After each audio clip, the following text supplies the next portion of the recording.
नमस्कार दोस्तों, आप देख रहे हैं गुरु टीवी लाइव। सहारा इंडिया की जमीन जिस तरह है जो विक्रय हो रही हैं और ये सभी को पता है कि आम आदमी की इतनी हैसियत नहीं कि वह सहारा इंडिया की प्रॉपर्टी खरीद सके। लेकिन हमारे देश में राजनेता ऐसे हैं कि जो सर्वोच्च न्यायालय के आदेश को भी कुछ नहीं समझते। यह बात तो स्पष्ट हो चुकी है। अब हम हाई कोर्ट जाए या सुप्रीम कोर्ट, लेकिन जब यह नेता लोग हैं, जब यही लोग हैं जो रक्षक हैं जो और भक्षक बनेंगे, पर गरीब जनता का पैसा कैसे मिलेगा? अभी कुछ समय पहले जो संजय पाठक जी का मामला सामने आया, उन पर आरोप लगा कि इन्होंने सहारा की जो 310 एकड़ जमीन की खरीदी है, जो की जिसकी कीमत 1,000 करोड़ रुपए थी और 90 करोड़ में इसको खरीदा गया और इसमें कोई नियम कानून का पालन नहीं किया गया। ना इन्होंने सर्वोच्च न्यायालय के आदेश का पालन किया, क्योंकि सभी पेपरों में समाचार प्रकाशित होता था कि सहारा की प्रॉपर्टी पर एम्बार्गो लगा है, यदि प्रॉपर्टी बिकती है तो यह सहारा सेबी के खाते में जाएगी। लेकिन उस नियम का भी नेताजी ने पालन नहीं किया। उसके उपरांत यह मैटर चलता रहा। अब जांच चल रही है, यह मामला दबा दिया जाएगा कि इससे न्याय मिलेगा, यह तो कह नहीं सकते, क्योंकि सहारा पर अभी तक कई बार छापे भी घले हैं। नोएडा में छापा घला, क्या हुआ? कुछ नहीं हुआ, मामला दब गया और जमीन इसी तरह बिकती जा रही है। और आखिरकार ये पावरफुल नेता है, यह राजस्व में भी हेर फेर कर सकते हैं, क्योंकि जितना जितना लेने और देने वाला दोषी है, उतना दोषी राजस्व विभाग भी है। कि राजस्व विभाग को भी भली भांति इसकी जानकारी थी, तो आपने रजिस्ट्री कैसे करा दी? और रजिस्ट्री करा दी तो क्या उसमें सुप्रीम कोर्ट के जो दिशा निर्देश दिए गए उसका पालन किया गया? ये तमाम प्रकार की बातें हैं।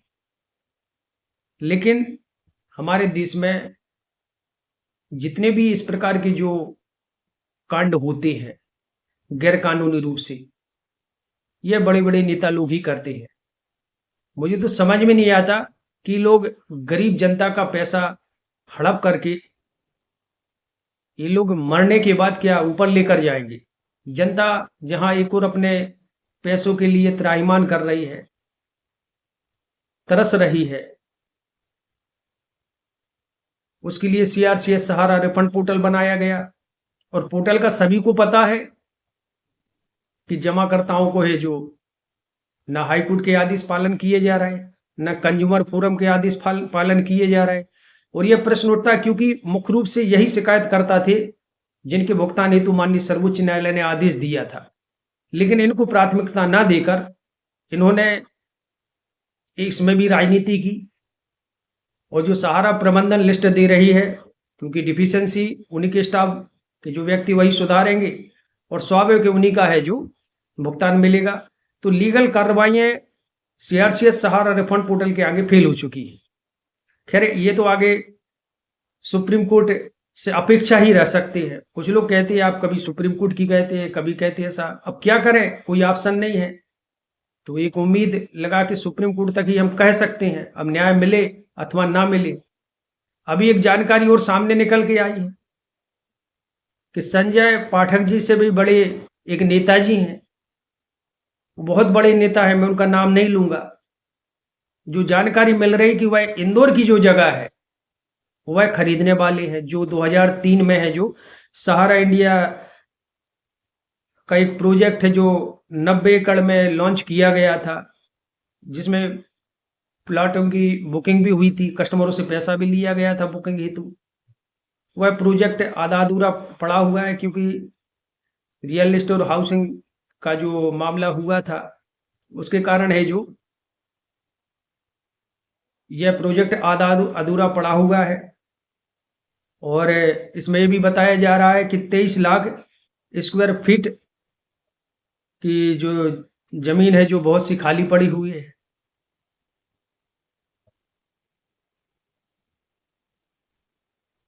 अब इसमें भी जो सत्ताधारी नेता है वर्तमान में, केंद्रीय स्तर के नेता हैं, वह इसमें दिलचस्पी ले रहे हैं और अपने परिजनों के नाम पर यह जगह खरीदने वाले हैं। जी हाँ दोस्तों, ये आगे इसकी भी लिखा-पढ़ी हो जाएगी। अभी संजय पाठक जी से भी बड़े ये उस्ताद हैं। अभी क्योंकि ये मामला चला संजय पाठक जी का, तो अभी इसको रोक दिया ना, इसकी भी रजिस्ट्री हो जाती। लेकिन इसकी कीमत हज़ारों करोड़ों रुपए बताई जा रही है। तो संजय पाठक जी ने जो खरीदी उस मतलब उनके यदि हम बात करें तो उसके आगे है जो इस जमीन की कीमत बहुत ज़्यादा है, हज़ारों करोड़ों रुपए है और उनसे भी बड़े उस्ताद यह नेता है जो अपने परिजनों के नाम पर यह संपत्ति है जो खरीदने वाले। मैंने इस संबंध में सहारा प्रबंधन के जो वर्कर है उनसे पूछना चाहा कि आखिर ये पैसा जाता कहाँ है? क्या सहारा सीबी के खाते में जाता है? तो उन्होंने बताया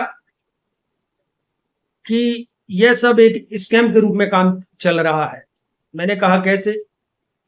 इन्होंने बताया कि ये जमीनों की जो खरीदी पर ये वो करते हैं, राजस्व के जो नाम वगैरह है जो उसमें छेड़छाड़ करते हैं और उसमें क्या करते हैं कि सस्ते दामों पर जगह देते हैं।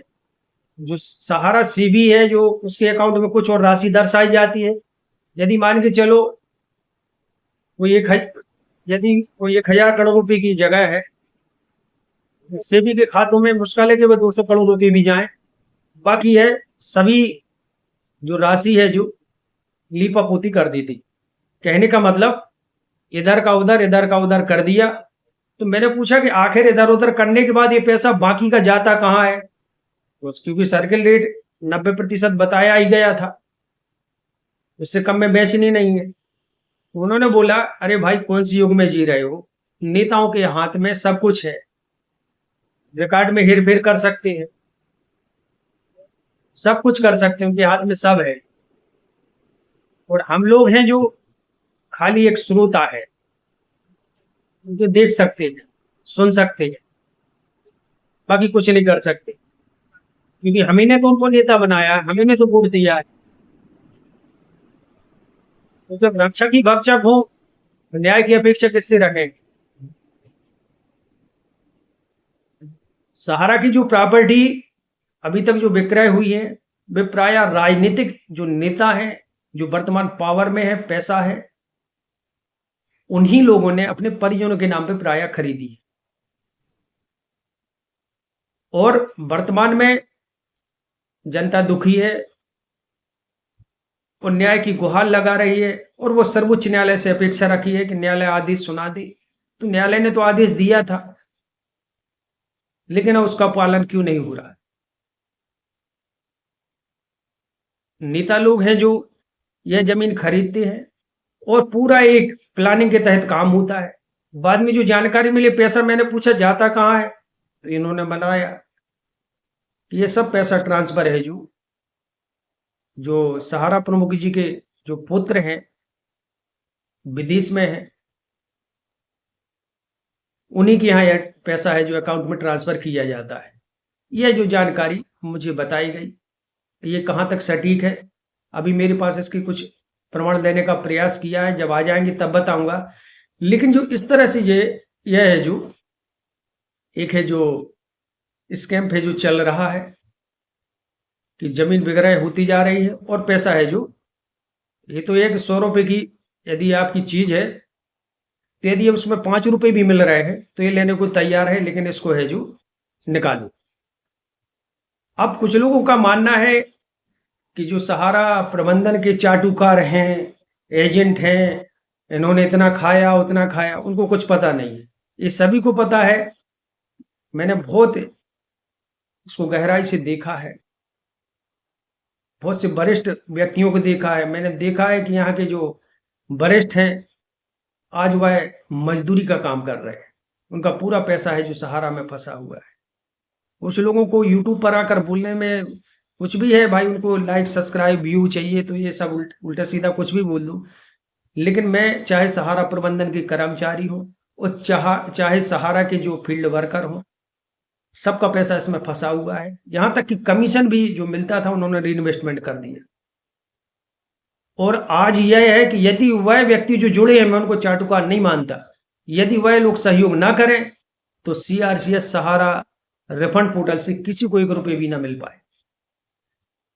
क्योंकि जब ऑफिस ही बंद हो जाएंगे तो सहारा तो चाहती कि ऑफिस बंद कर दो, वो तो विदेश में बैठी है, मरेगा कौन? या तो एजेंट है और पब्लिक जिन्होंने पैसा जमा किया है। तो आज स्थिति बहुत ही दुखद है। हालांकि ये बात भी आवश्यक है कि जो माननीय सर्वोच्च न्यायालय ने आदेश दिया था, उन निवेशकों को वैध बकाया निवेशक शिकायतकर्ता ये शब्द लिखा हुआ है सुप्रीम कोर्ट के आदेश में। तो उसमें हाई कोर्ट का आदेश भी, कंज्यूमर फोरम के भी जो जमा करता है उनको प्राथमिकता देनी चाहिए भुगतान में, लेकिन उनको ना देकर ये सहारा समूह के जो व्यक्ति विशेष हैं उनके द्वारा जो वेरीफाइड किया जा रहा है उनका भुगतान देना, यह ठीक नहीं है। मैं ये नहीं कहता, उनका भी सही है कि वो अपने स्तर से कर रहा है, जमा करता कोई भी हो मिलना चाहिए जो प्रताड़ित परेशान है। लेकिन सबसे ज्यादा प्रताड़ित परेशान कौन है? जो हाई कोर्ट गया कि उसने पैसा लगाया, कंज्यूमर फोरम गया उसने पैसा लगाया, लेकिन उसका भुगतान है जो इस पोर्टल के माध्यम से अंडर प्रोसेस या स्क्रूटनी इन प्रोसेस दिख रहा है। मैंने सीआरसीएस को पत्राचार भी किया है और उन्होंने आश्वासन दिया था कि ठीक है आपकी समस्या पर है जो ध्यान दिया जा रहा है, लेकिन अभी तक है जो भुगतान है जो वैध जमा करता है, जिन्हें हाई कोर्ट और कंज्यूमर फोरम के आदेश सहित मैंने सीआरसीएस को अवगत कराया, उनका भुगतान अभी तक प्राप्त नहीं हुआ है। तो यह बड़ी दुखद बात है। ऊपर से ये जगह जो राजनेता लोग खरीद रहे हैं, क्योंकि सर्वोच्च न्यायालय आदेश देगी, निकल सभी को पता है कि आज तक है जो न्यायालय के आदेश होते हैं, लेकिन ये जो राजनेता लोग हैं अपनी पावर, अपनी सत्ता का किस प्रकार दुरुपयोग करते हैं, यह सहारा की जो जमीन की खरीद बिक्री से स्पष्ट हो जाता है। विपक्ष के नेताओं से भी इस संबंध में चर्चा हुई तो उन्होंने बोला कि हम लोगों को पता है, लेकिन हम लोगों का साथ दो ना। जब आप हम लोगों का साथ नहीं देंगे तो हम आपकी मदद क्यों करेंगे? और जब तक एजेंट का सहयोग नहीं मिलेगा, जमाकर्ताओं का सहयोग नहीं मिलेगा, सहारा इंडिया का भुगतान है जो लेना असंभव है। पोर्टल के लिए तो सरकार फिर से गई है और 18 तारीख को इसकी सुनवाई भी है। देखते उसका परिणाम क्या होगा। हो सकता है 5,000 करोड़ और रिलीज हो जाए। ये तो सरकार ने जो आईए लगाया उसमें क्या लिखा है ये तो बाद में पता चलेगा। लेकिन जो इस तरह से जो जमीन विक्रय खरीद फरोख्त हो रही है और विदेश में पैसा ट्रांसफर किया जा रहा है, इसकी भी जांच होना अति आवश्यक है। लेकिन स्वाभाविक है कि जांच किसकी होगी, फिर बात वहीं अटक जाती है। क्योंकि जब तक सत्ता में नेता है, वो व्यक्ति पावर में है, और जब देश स्तर का नेता हो तो उसके आगे कानून क्या काम करेगा? उसके लिए तो एक सामूहिक जन आंदोलन और सामूहिक नेताओं को विरोध करना पड़ेगा। लेकिन जो नेता लोग हैं वो सहारा के मैटर में दिलचस्पी नहीं लेना चाहते, क्योंकि वह जानते हैं कि हम लोगों को सहयोग नहीं मिल रहा है तो हम क्यों है जो अपना समय खराब करें। तो कहने का मतलब ये है कि जो आज व्यवस्थाएं हैं, जो स्थितियां हैं, बहुत ही दुखद हैं। और ये नेता लोग जो गरीबों का हाय सास का जो पैसा है जो सहारा इंडिया ने लिया और प्रॉपर्टियों में निवेश किया, और वह पैसा है जो यह नेता लोग वो गलत तरीके से हड़पने हेतु वह जमीन जगह कम दामों पर खरीद रहे हैं, क्या इन लोगों को फलेगी? कहते हैं अति सर्वत्र न वर्जते, तो हर चीज का अंत होता है। मैंने देखा है बहुत से नेताओं को, इन्होंने करोड़ों रुपए के साम्राज्य है जो अरबों रुपए के लूटपाट कर बनाए, और आखिरकार उनकी औलाद ऐसी निकली या एक ऐसा रोग हो गया कि वह पूरी प्रॉपर्टी उसमें चली गई, और आज है जो कहते हो गए। तो कहने का मतलब जो जैसा करता है वह वैसा भरता है। और आज स्थिति बहुत ही दुखद है कि आज जो जानकारी मुझे मिली कि अब इंदौर की जगह यदि कोई कानून में दम हो, वो तो ये कह रहे थे किसी कानून में दम हो, सुप्रीम कोर्ट में यदि हो, तो भाई अभी जो इंदौर की जगह है जो खरीदने वाले हैं तो सुप्रीम कोर्ट रोक के दिखाए।